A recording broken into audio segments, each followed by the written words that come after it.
Olá a todos, sejam todos muito bem-vindos a mais uma aula aqui no nosso canal. No dia de hoje nós vamos falar sobre análise instrumental, tá? Que é uma metodologia, um componente que complementa as outras duas análises que foram vistas no curso, tá? Então, como sempre, mantenham todo o seu material didático com vocês para que nós possamos acompanhar juntamente. Não se esqueçam de observar a plataforma, as tarefas que precisam ser entregues e fazendo uma rápida explicação, né? Esta é uma aula de introdução sobre análise instrumental para que a gente entenda um pouco melhor como que funciona, tá?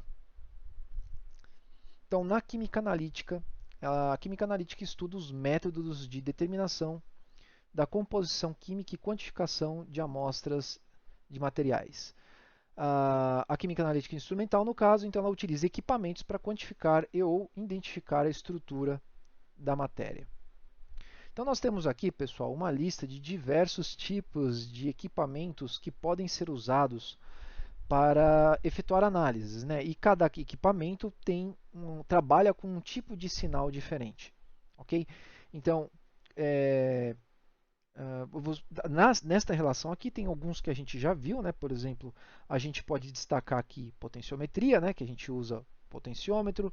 A gente vai ver a espectrofotometria, que seria aqui o sinal seria a absorção de radiação, entre outros, tá? Então essa aqui é uma lista que mostra é, qual o sinal para cada equipamento, cada metodologia analítica. Então como que funciona? Então, o instrumento ele converte o sinal que a gente vai obter, que não é detectável para o ser humano, e ele vai transmitir, ele vai passar para a gente de uma forma compreensível. Tá? Então, quais são os componentes da instrumentação analítica? Então, nós temos o gerador de sinal, transdutor ou detector, processador de sinal e um sistema de leitura. Então, o que é o gerador de sinal?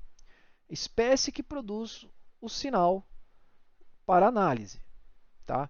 Então, indica a presença do analito e, em alguns casos, a espécie gerada é a presença do analito. Então, por exemplo, o medidor de pH ele gera um sinal que são.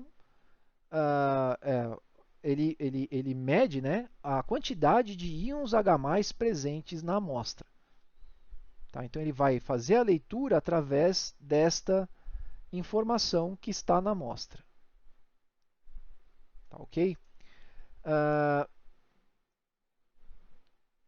detector é um dispositivo que converte um tipo de sinal, ou energia no caso, né, em outro. Então, ele vai pegar a informação que está sendo obtida no equipamento e vai converter para a gente de uma forma que a gente possa entender. Então, esse dispositivo recebe um sinal proveniente da presença do analito no meio e transforma em outro sinal, no qual o equipamento registrará, transformando numa forma possível de ser mensurado e analisado. No caso do espectrofotômetro, é uma célula fotoelétrica que converte luz em corrente elétrica. Tá?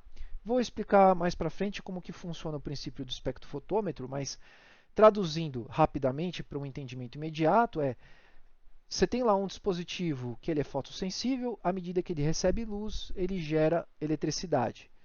Então, a luz é proporcional à eletricidade e, na metodologia do espectrofotômetro, a quantidade de luz que é gerada é inversamente proporcional à concentração da amostra.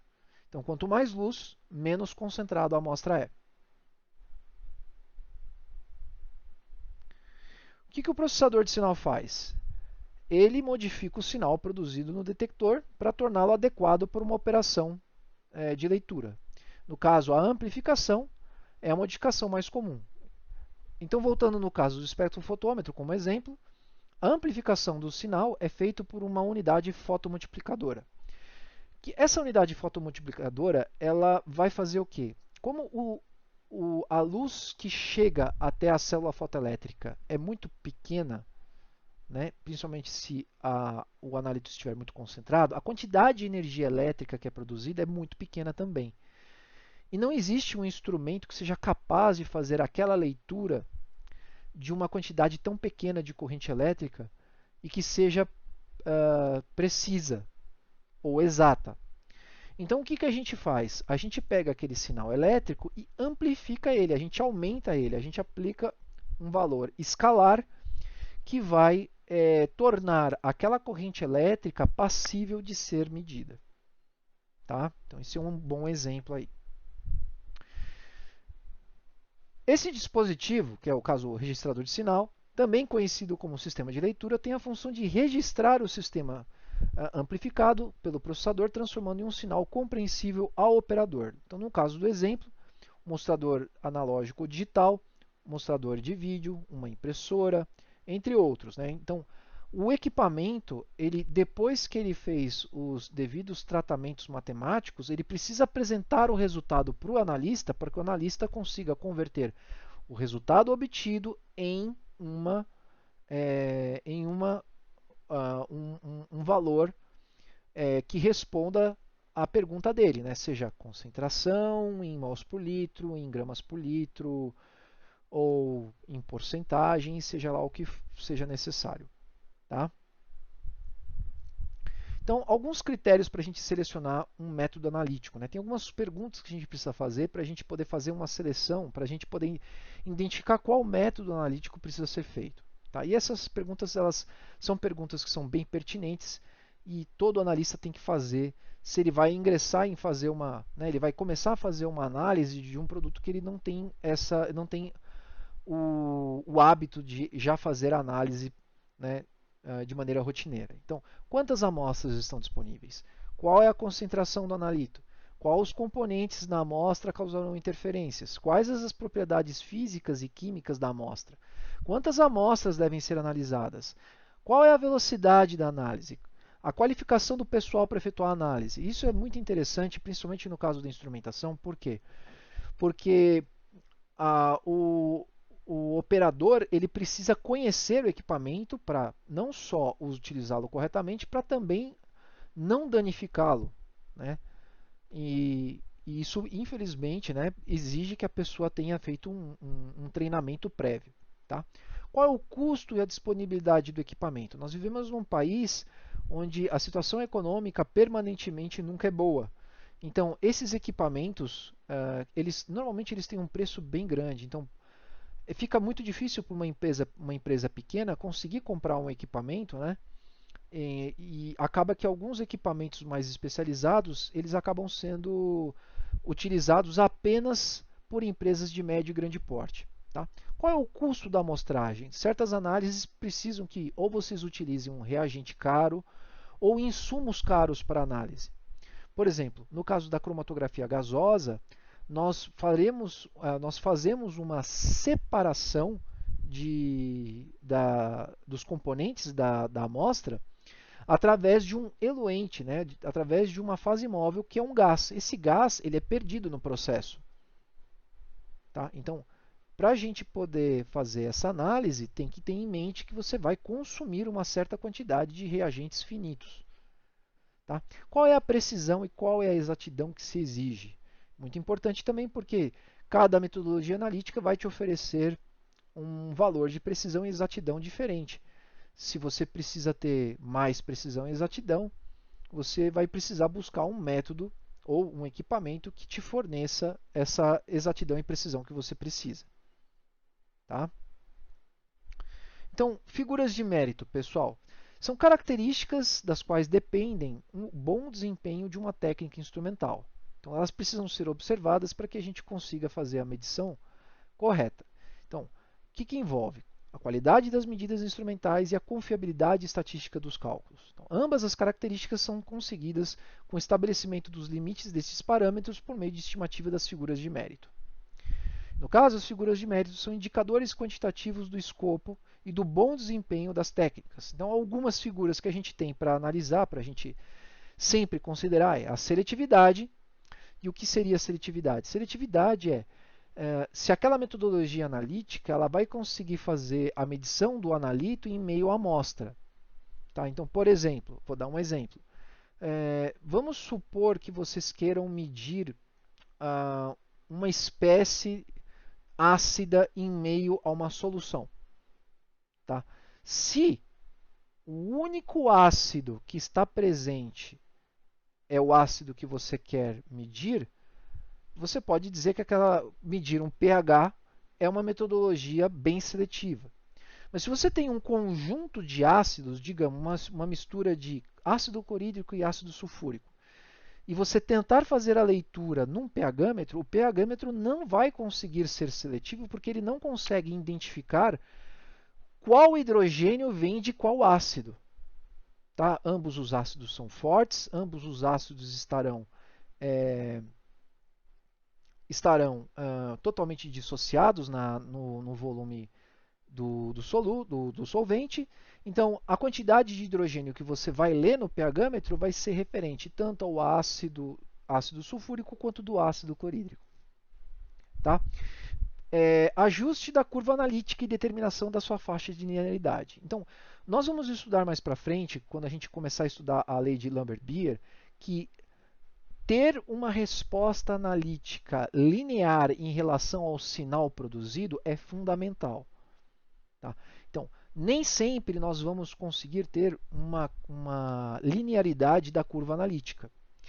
Nós temos alguns tratamentos matemáticos, né, através de logaritmos, que nós podemos aplicar para transformar curvas exponenciais em retas. Mais para frente a gente vai conversar um pouquinho mais sobre esse assunto. Tá? Limite de detecção e limite de quantificação, que fala sobre a sensibilidade do método. Então, alguns métodos eles precisam que exista uma quantidade mínima do analito para que seja captado. Então, vou dar um exemplo. Vamos fazer uma suposição que você selecionou um método analítico que ele tenha o limite de detecção dele seja de 10 a menos 3 mols por litro. Ou seja, a amostra que você vai querer ler, ela precisa ter, de uma forma ou de outra, uma concentração superior a 10 a menos 3 mol por litro, porque, caso contrário, não haverá leitura. Tá? Então, se você vier com uma amostra menos concentrada, você precisa estudar uma técnica analítica, né, ou aplicar uma técnica analítica, ou selecionar uma outra metodologia analítica para te satisfazer. Existem várias formas de você contornar um problema desses. Por exemplo, método da adição é um método válido. Uma outra maneira que você tem de fazer o contorno é você fazer uma redução. Né? Você pegar uma determinada quantidade da amostra e você concentrar ou através da evaporação, se for possível, ou através de outros métodos, né? Métodos de separação, para você conseguir aumentar a quantidade de analito dentro de uma amostra. E aí você vai também conseguir fazer a leitura. E a quantificação, pessoal, está relacionada a tá bom, agora que eu consigo ler, de quanto em quanto eu consigo eu preciso aumentar a concentração do meu analítico para que a resposta do meu equipamento seja proporcional. Porque diferente do que a gente acredita, os equipamentos eles funcionam não de forma linear, né? Se você pegar e aproximar muito uma curva de resposta analítica, vocês vão ver que é uma espécie de uma escada. Né?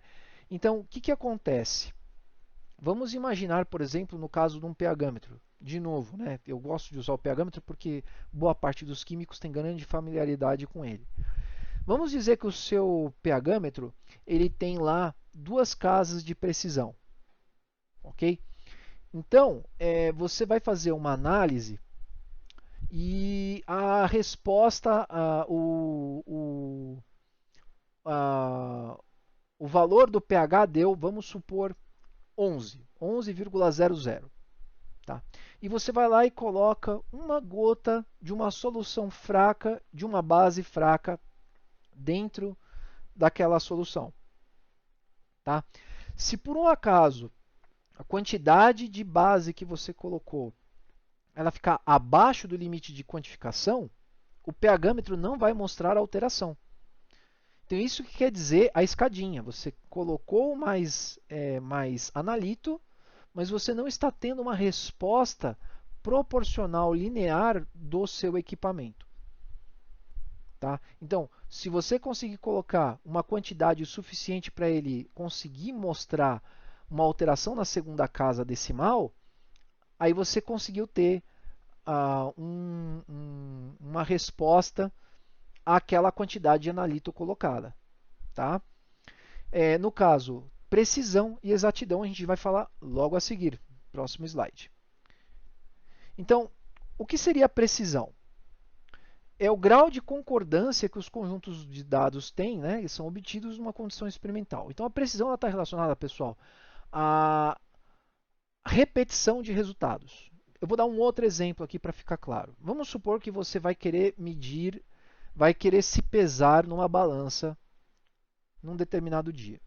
Tá? Considerando que a massa do seu corpo não esteja alterada entre duas medições, o que se espera é que a balança ela tem a precisão de mostrar exatamente o mesmo valor em ambas as medições. Agora, se você sobe uma vez na balança, te mostra um peso, você sobe uma segunda vez na balança e mostra um outro peso, esta balança ela não é uma balança precisa. Tá? Então, a precisão está relacionada à repetição de resultados ou à distância que os resultados têm entre si. Ok? Então, às vezes pode não dar o mesmo resultado, mas a variação é muito pequena entre um e o outro e a gente vai considerar como um resultado preciso. Ok? Então, a variação da precisão de um método está associada a erros aleatórios de uma análise. Esse erro é inerente ao próprio processo de medida, pois ocorre devido a causas externas à metodologia que são difíceis de serem controladas, como, por exemplo, variações das condições ambientais, fatores relacionados com o próprio observador sujeito a flutuações, como, por exemplo, o erro de paralaxe. Lembram do erro de paralaxe lá da química analítica quantitativa? Que é quando você estava tentando ler o menisco, mas ou a bureta estava torta, ou você estava com a cabeça inclinada em qualquer sentido. Tá? Então, isso promove um erro de paralaxe que vai dar, consequentemente, um erro de leitura. Tá? E o que é exatidão? Então, pessoal, enquanto que a precisão fala sobre a repetitividade dos resultados de uma análise perante uma medição, perante várias medições, a exatidão está relacionada ao quão próximos os valores são obtidos do centro do valor verdadeiro. Então, tenta imaginar o seguinte. Tá? Tenta imaginar que vocês estão, por exemplo, fazendo a medição do peso mesmo. Tá? Digamos que você tenha aferido o seu peso numa balança que seja precisa e exata e você tenha determinado lá que você pesa 60 quilos. Ok? Então, você vai lá, sobe na balança e numa primeira amostragem a balança te mostra 60,1.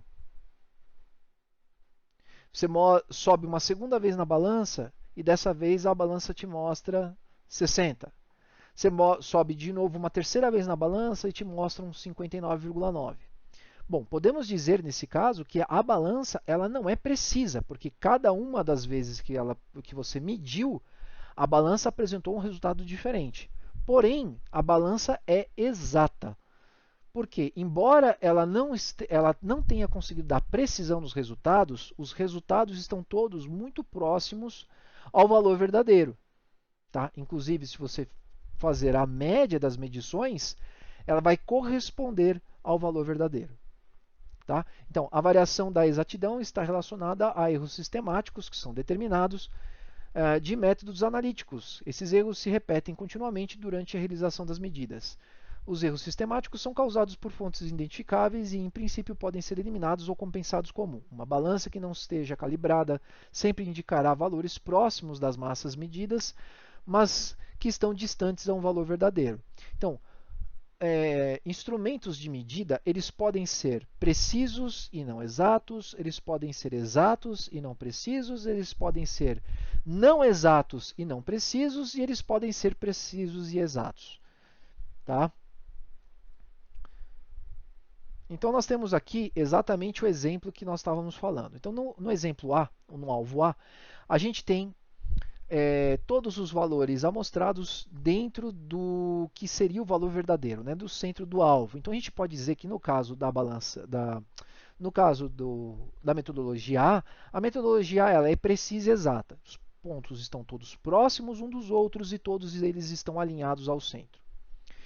No caso da medição B, a gente não tem precisão, porque os resultados variam muito um do outro. Mas vejam que, embora eles não sejam precisos, todos eles circulam o centro. Então, se você fizer uma média de distância dos pontos, vocês vão ver que essa média ela vai convergir para o centro do alvo. Então, podemos dizer então que a metodologia B ela é imprecisa, porém exata. No caso C, a gente tem valores muito próximos um do outro, porém todos eles estão muito deslocados do centro. Então, esse é um caso em que a resposta é precisa, ou seja, a metodologia analítica ela é consistente, ela lhe dá resultados iguais, concisos, repetidamente, né? Muito próximos um do outro, mas estão longe do valor verdadeiro. Tá? Então, nesse caso, a metodologia C ela é precisa, mas não exata. No caso do exemplo D, é o pior dos mundos, né? Você tem lá resultados dispersos, todos eles longe do centro. Então, obviamente que esse método, né, ele deve ser descartado ou não deve ser utilizado ou deve ser melhorado a ponto de poder se tornar melhor. Né? Então, todos os pontos estão longe uns dos outros e todos estão longe do centro da meta. O pior dos mundos. Tá? Então, o que é a seletividade que nós havíamos falado, né? Que eu já dei uma boa introdução. Capacidade que o método analítico tem de distinguir a geração, o sinal gerado pelo analito entre outras espécies contidas na amostra. Né? No caso, uma solução, a realização de um agente mascarante ou a retirada da espécie interferente no meio. Então, existem essas duas maneiras da gente trazer seletividade para um método que ela está relacionada à atuação do analista. E é aí que a gente precisa que haja um químico, né? Que as pessoas que estejam fazendo análise, que elas precisam ter a capacidade de avaliar e saber corrigir situações. Né? Então, no caso, dando um exemplo, né? Você vai fazer uma metodologia lá de uma leitura de um espectrofotômetro. Duas espécies elas vão interagir com o mesmo sinal de radiação. Então, uma espécie vai ser responsável pela absorção da luz e a outra espécie também por uma outra parcela da luz. Então, fica impossível você determinar a quantidade de qualquer de um dos dois analitos, né, de qualquer uma das duas substâncias, através de uma medição direta. Então, a adição de um mascarante vai fazer com que você consiga pegar um desses compostos e tornar ele inócuo àquela medição. Ou realizar uma separação analítica, como vocês já devem ter estudado lá na química analítica qualitativa, né, que parte do princípio que consegue fazer a separação de diversos tipos de cátions, né? Ou qualquer outra forma que seja, né? No caso, se não for apenas metais. Então, sensibilidade, a capacidade de um instrumento ou método analítico de discriminar pequenas quantidades das variações da concentração do analito também, né? Então, temos o limite de detecção e o limite de quantificação. Que nós já falamos, né, que o limite de detecção menor concentração, que o aparelho consegue ler, e o limite de quantificação é a maneira com a qual a resposta analítica ela varia, a resposta do sinal ela varia em relação à quantidade que é acrescentada do analito. Tá? Linearidade, que também já explicamos, no caso é a forma como que a gente consegue obter respostas proporcionais lineares entre o sinal analítico e a concentração do analito. A gente vai estudar mais esse assunto quando a gente for ver a lei de Lambert-Beer.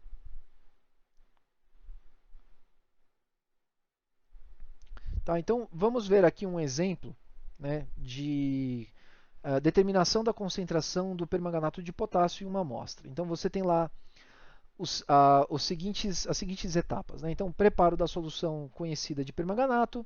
Você vai preparar diversas soluções, né? Medida o sinal analítico das soluções de concentrações conhecidas. Então, você vai lá, por exemplo, vai criar 5 soluções, 0,1, 0,2, 0,3, 0,4 e 0,5 gramas por litro. Tá? Ou 0,1, 0,2, 0,3, 0,4, 0,5 mols por litro, seja quais forem os valores. Né? Você vai fazer a leitura de cada uma dessas soluções e você vai obter resultados do aparelho. Então você vai fazer o quê? Vai elaborar uma tabela relacionando os dados obtidos, vai elaborar um gráfico relacionando o sinal do analito e a concentração das soluções, isso via Excel, vai traçar uma linha de tendência, nós vamos fazer isso mais para frente, que melhor adequa aos pontos, né, e tem técnicas para a gente fazer isso, vai obter a equação matemática referente à reta, vai medir o sinal analítico correspondente à amostra e você vai fazer a leitura da amostra e vai procurar o resultado incidir na curva e da curva você vai ler o gráfico de concentração. Tá? Então, falando um pouco melhor, né? Então, pessoal, como é que vai funcionar aqui, né? De acordo com o procedimento que a gente acabou de ver, nós iremos fazer as nossas soluções padronizadas, tá? E vamos fazer a leitura dessas concentrações aqui que a gente leu, que a gente fez, e vai fazer essas leituras no equipamento. O equipamento, para cada uma delas, vai nos trazer uma resposta, que no caso aqui é a absorbância. Então, para essa solução nesta concentração, o equipamento leu uma absorbância de 0,200. Eu vou explicar o que é absorbância mais para frente, tá? Mas por enquanto entendam que é o sinal lido. Tá? Para essa daqui, ele leu essa concentração e assim por diante. E no fim das contas, pessoal, o que a gente vai ter? A gente vai ter uma lista de concentrações por absorbância. E com esses dados, pessoal, a gente vai lá no Excel e vai construir um gráfico onde no eixo Y vai ser absorbância e no eixo X vai ser concentração. Tá? E a gente vai pedir para o Excel construir para a gente um gráfico de dispersão de pontos. Dispersão de pontos. Tá? E ele vai criar para a gente esses pontos aqui. Ó. Esse ponto aqui é referente a esse valor. Esse ponto aqui é referente a esse valor. Esse aqui é referente a esse valor e assim por diante. Tá?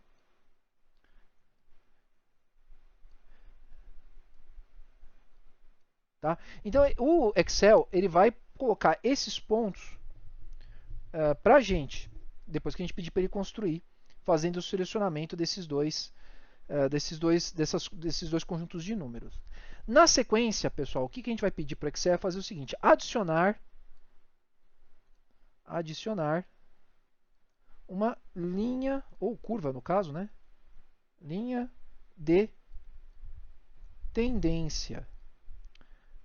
Mais para frente eu vou explicar direitinho como que a gente faz isso, né? Porque tem várias opções, tem vários tipos de linhas de tendência que o Excel pode formar para a gente.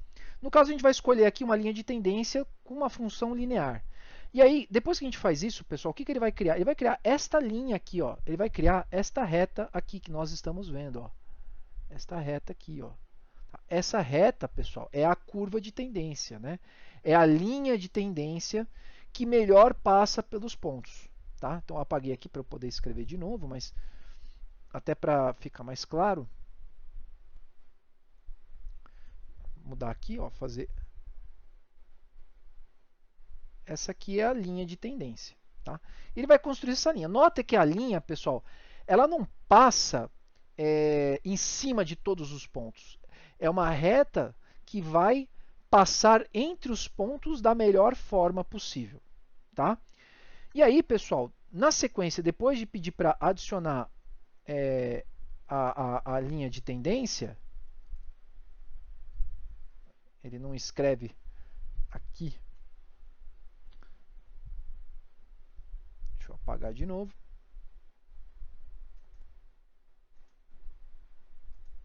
Então, depois que a gente pede para ele adicionar a linha de tendência, que é essa aqui, ó, linha de tendência, ou curva de tendência, a mesma coisa,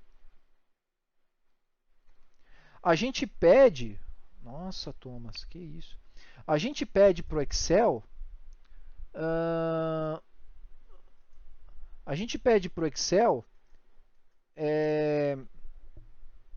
adicionar para a gente, mandar mostrar para a gente a equação dessa reta. E ele vai mostrar isso aqui, ó. Isso aqui que vocês estão vendo aqui no nosso PowerPoint. Tá? Ele vai mostrar a equação que é referente a essa reta dessa linha de tendência. Se você quiser também, você pode pedir para ele mostrar o R quadrado, que é esse valor aqui. O que é o R quadrado? É uma análise estatística para dizer qual é a distância média dos pontos em relação à linha. Então, se o R quadrado é igual a 1, é ótimo, porque significa que todos os pontos que você tem estão inseridos dentro da curva. Tá? Isso só aconteceu 2 vezes, é muito raro acontecer, tá? Ao longo da vida de um analista, porque isso, além das técnicas analíticas, além do próprio analista, isso também depende muito do tipo do equipamento, o estado que o equipamento está. Equipamentos velhos costumam ter algumas avarias que vão atrapalhar você chegar nesse resultado perfeito, tá? O importa aqui é o número de noves que a gente consegue, né? Quanto mais noves, quanto mais próximo de 1, melhor foi os pontos a serem dados, tá? E para que a gente pede para ele fazer mostrar a equação para a gente? Porque através desta equação, pessoal, a gente consegue, olha só, criar uma equação da qual a gente consegue calcular a concentração de uma amostra. Tá? Então, através de uma simples aritmética, uma matemática básica aqui, a gente consegue isolar a incógnita que é a concentração, que é esse valor aqui, ó. Tá? A gente isola ele e através da absorbância lida de uma amostra, a gente consegue determinar a concentração dessa amostra. Então, vejam, para a gente fazer a leitura de uma amostra desconhecida, a gente previamente precisa criar estas soluções padronizadas, ler elas no espectrofotômetro, construir a curva do gráfico para depois fazer a análise daquilo que a gente não conhece. Tá? Tem 2 maneiras da gente fazer isso. Essa é a maneira matemática, né? E através desta fórmula matemática, que vocês podem ver que o y é a absorbância e o x é a concentração. A gente também pode fazer isso pelo que eu chamo de método do gráfico, né? Que é quando a gente tem o gráfico impresso, tá? E a gente consegue, desculpem, estou pegando aqui a régua, né? E a gente consegue também determinar a concentração pelo gráfico. Como que funciona a concentração pelo gráfico? Estou apagando aqui. Depois que você construiu o seu gráfico, você vai lá e faz a leitura da amostra. Então, no caso aqui que a gente tem aqui, ó, por exemplo, no exemplo que a gente deu, vamos dizer que a amostra ela teve uma leitura de absorbância de 0,657. É apenas uma suposição, tá bom, gente? E aí o que você faz? Você pega a régua, coloca aqui no gráfico onde melhor representa a linha paralela da absorbância 657. Vou dizer que, digamos que é essa aqui, né? E você traça uma reta até chegar na linha de tendência. Quando chegar na linha de tendência, você faz um ponto e olha agora horizontalmente, né? Horizontalmente não, perdão, verticalmente, e projeta ela sobre o eixo X, que é a concentração. Então, esse ponto aqui, que reflete o ponto da curva de tangência, é a concentração da amostra. Tá? Claro, quando a gente faz o cálculo pela matemática, né, a matemática não nos traz uma precisão muito grande. Mas o método gráfico também tem lá os seus louros. É uma maneira bem rápida e simples de mostrar o resultado. Então, fazendo o cálculo aqui pela matemática, deu que a concentração era de 2,1 vezes 10 a menos 4 molar. E, dessa forma, a gente consegue descobrir, através da matemática e da trigonometria, a gente consegue descobrir qual é a concentração. Tá bom? Pessoal, a próxima parte da nossa aula, que é um teste estatístico, eu vou fazer num próximo vídeo. Então, esse vídeo se encerra aqui. Ficamos por aqui, então, e até a próxima. Tá bom? Fui!